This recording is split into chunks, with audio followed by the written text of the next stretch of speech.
You have carried the good girl role for a long time, and it makes sense that it feels heavy now. Most women who grew up with this pattern never chose it. They were shaped into it by what people around them rewarded or corrected.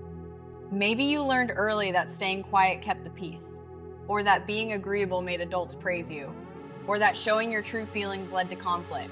These lessons settle deep, and they follow you into adult life without you realizing it.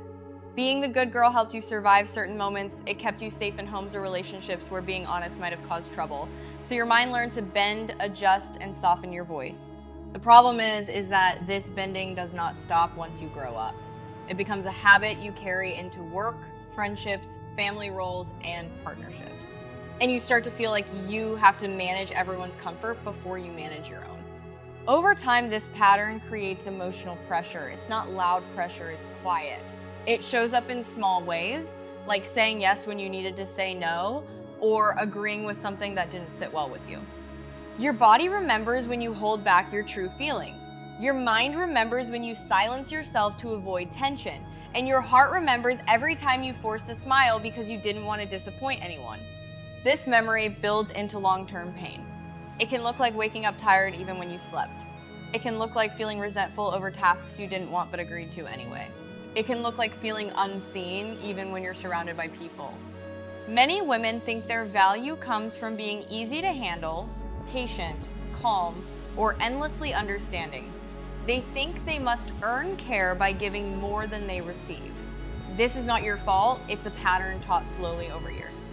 But when you live this way for too long, you start losing connection to your own voice. You begin struggling to know what you actually want. You might find yourself asking others for direction before you trust your own thoughts. When your own needs become something you hide or push aside, you begin to feel guilty for wanting basic comfort or rest. You may even feel like you're asking for too much, when in reality, you are asking for very little. Let's talk about real-life examples. At work, you might take on tasks no one else wants because you don't want to seem unhelpful. You might avoid speaking up about unfair treatment because you don't want to be labeled as difficult.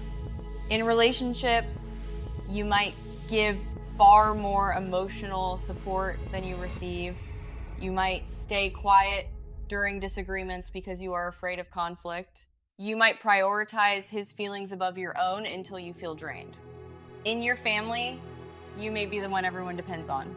You listen, you comfort, you fix things. And you do it so often that people forget you have limits too. They come to you because you never say no. These roles may look different, but they all share one thing: your needs get pushed to the background. After years of doing this, you can feel trapped without really understanding how you ended up there. You may even feel ashamed for letting yourself get exhausted. But shame is unfair here. You were trained to prioritize others. You were trained to be agreeable. You were trained to be responsible for everyone's feelings but your own.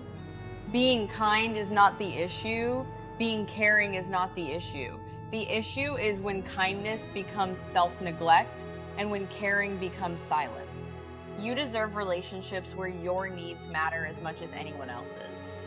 A woman who cannot say no cannot build a life that fits her. She can only build a life that fits the expectations placed on her. And that creates long-term emotional pain that should not be ignored. This pain can show up as burnout, frustration, or difficulty trusting your own decisions. It can show up as feeling invisible or feeling like people take advantage of your patience without giving anything back. Changing this pattern does not require you to become unkind or harsh. It does not require you to stop caring. It simply requires you to bring your own needs into the picture slowly and gently. You can start by being honest in small ways. You can say things like, "I'm tired," or "I need more time," or "I don't want to do that today." These statements are simple, but they rebuild your connection to yourself. You can also pause before you respond to people. Give yourself a moment to check how you feel instead of reacting out of habit. This pause is where your voice begins to return. Ask yourself these simple questions. Do I want this? Does this feel right? Am I saying yes because I mean it or because I'm afraid to upset someone? These questions help you find your true feelings again.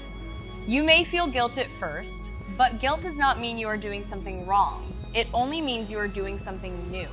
Your mind is adjusting to a healthier pattern, one where your needs matter too. As you practice small boundaries, People may react differently. Some will respect you more, some may push back. Either way, you begin creating a life that reflects who you are, not who you were trained to be. You don't need to be the good girl anymore. You can be a real woman with real needs, real limits, and real feelings. You are allowed to take up space, to rest, to speak, and to be seen. You deserve a life where you do not disappear inside your own kindness.